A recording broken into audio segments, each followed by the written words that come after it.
Now that we've got our visuals working together, let's figure out how music can come into play. And we'll also look at adjusting our audio so that everything is sounding its best.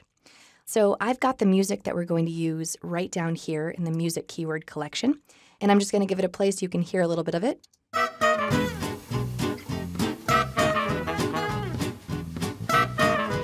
All right, now I could just drag this down and then trim it back, but we already know how to work with connected clips, so let's be efficient here. I'm going to just come to the very beginning of my sequence and mark an in, I, and I'm going to go to the end and mark an out, O.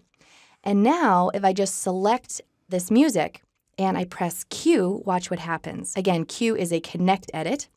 You can see that it added the music below the primary storyline, and it's the exact duration of my sequence because I marked an in and an out. All right, so let's play the first part of the sequence here. By the way, I did add a couple of B-roll shots here in the beginning before Doug starts talking, and let's see how it's working.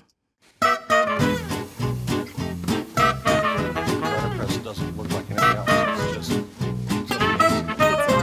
Okay, so we're definitely going to need to fix those audio levels. But before I do, I'm going to actually disable the music so that I can ensure that all of my primary audio is sounding its best.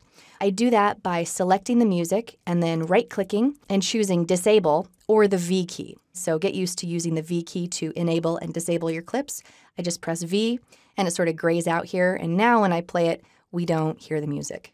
Letterpress doesn't look like anything else. Okay, now let's go through the interview audio here. To better measure this, I want to make sure that I am displaying my audio meters, which I am. If yours are not open, again, it's this button right here. So I'm going to click this and I'm going to just give it a little bit more room here.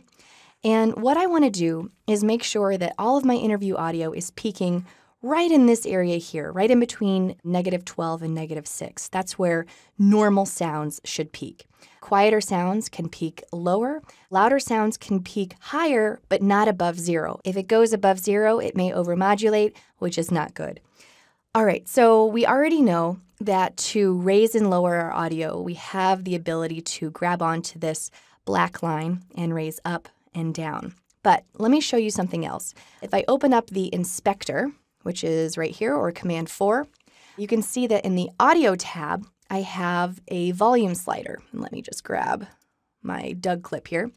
And as I operate this slider, take a look at the black line in the timeline. So as I bring it up, it raises up, and as I bring it down, it goes down. So these are one and the same.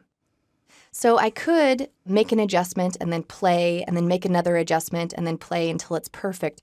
But the best way to do this, the most efficient way, is to adjust this while it's playing. Now, this is a very short clip, so what would be more useful is to be able to loop over this again and again as I make my adjustments. So to do that, I go to View, Playback, and Play Around, which is Shift ? So as I press Shift ? it's going to back up 2 seconds and then play through and then go forward 2 seconds again and again so that I can adjust my audio. All right, let's give it a try. I'm going to press Shift ?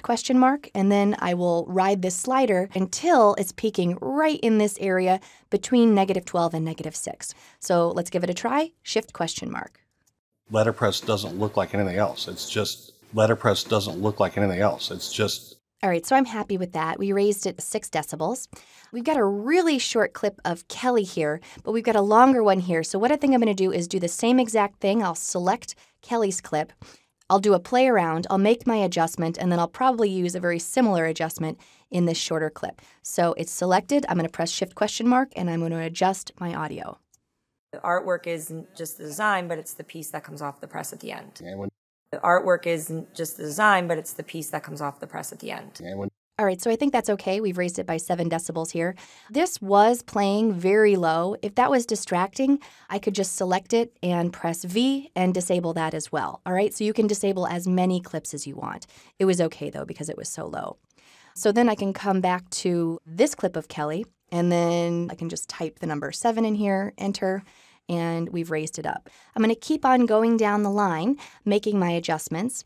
By the way, this is a very short piece, but we do have the same person talking more than one time. So we can manually maybe key in a 6 decibel adjustment again to Doug down here. But I want to show you another way of doing this. If I copy this clip, so I've got it selected, I'm going to press Command-C to copy. And then I come down here, and let's say that I have not only one clip, but I have 5 or 10 or 15 clips of Doug down the line. I can select them all, and then I can come up to Edit and Paste Attributes.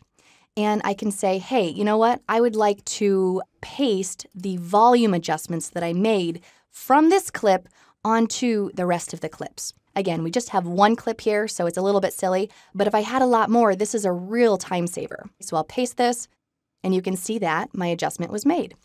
All right, so I'm going to go to a semi-finished version of this number 2 sequence. And here I've just gone through the entire sequence and I've made sure that all of my levels are peaking properly. Now, I want to talk about keyframing. So far, we've only adjusted the levels on a clip-by-clip basis.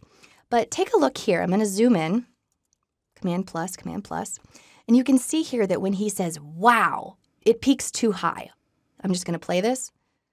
They're like, wow, how did you do that? Okay, you can see here that it's given me the indication that we've gone above 0. It hit 4, which is not good. So what I'm going to do is put a few keyframes in here so that that doesn't happen. To do that, I'm just going to Option-click on this black line, and I'm going to do it 3 times. And then I'm just going to grab this keyframe in the middle and drag it down. And let's play this now and see if we fixed it. Wow, how did you do that? And then they come in and Okay, so we fixed it. It's no longer peaking above 0, so we're in good shape. All right, I think that's the only place where I needed to keyframe within my interview audio. But now let's take a look at our music. I'm going to select it, and I'm going to press V to enable it again. And so now we just need to be able to hear our primary audio, and we want the music to shift to becoming a background element. All right, so while the music plays, I'm going to lower the audio. But this time, instead of grabbing my thin black line or my volume slider, I'm going to use my keyboard shortcut. Pressing Control- will lower the audio by 1 decibel at a time, and pressing Control+ will raise the audio by 1 decibel at a time. All right, so I'm going to just manually lower it significantly at first. And then I'm going to play it and use my Control- and Control+ until I like the way the music sounds. All right, let's do this. letterpress doesn't look like anything else. It's amazing. It's an art form. The artwork isn't just the design, but it's the piece that comes off the press at the end. And when you do things All right, I'm happy with that. We've lowered the music by 21 decibels, and I think things are sounding good. Now, there are a couple of places where I think the music could be louder. For example, here in the beginning, we just have some B-roll, so it might be nice for the music to be a little bit louder over that. And I have this gap in between Doug and Anita where I think I'd like the music to come up a little bit there as well. So this is a job for keyframing. I'm going to just place a couple of keyframes here. That's Option-click, Option-click. And instead of grabbing onto the keyframe, I can also grab onto my black line and drag up. And I'm going to play this and see if I need to adjust it any further. letterpress doesn't look like anything else. All right, so I think that's okay. If I want a more gradual ramp, I can just bring my keyframes further apart from one another.